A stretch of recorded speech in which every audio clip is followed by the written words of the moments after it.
Hi guys, Calvin Strong here, creator of the Audacity program, the Find a Way to Win programs, and the Eruption seminar. Talking to you today about being careful with how you identify yourself.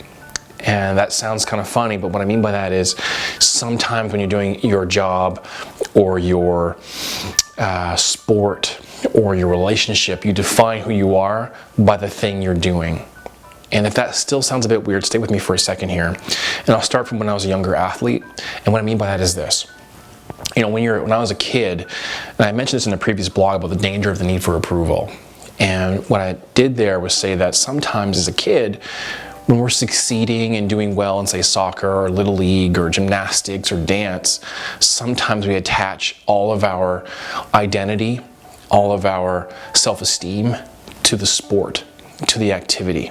So then when I win in soccer, that's how I get my love, because I'm winning in soccer. Or if I win in gymnastics, that's how I get my love, because I'm a gymnastics player.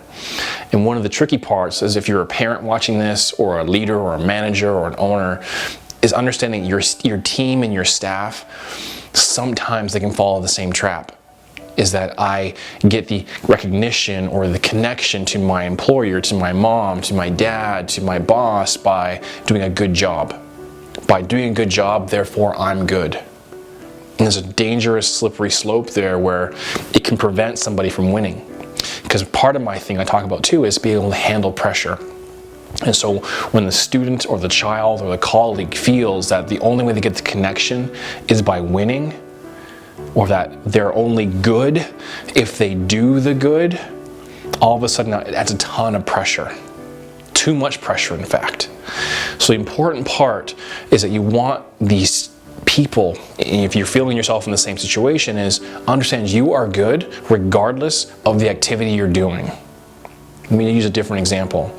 As I'm working with my daughter, I understand now that I try to avoid saying good girl, in the sense that she's good regardless if she eats her vegetables.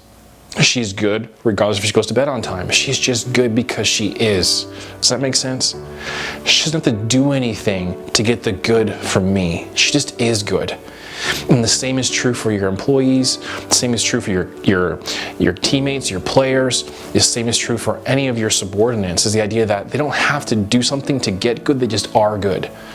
There's a powerful example where, I think it was earlier this year or last year, maybe it was last year, where Ronda Rousey lost to Holly Holm, right? Remember the UFC championship fighter?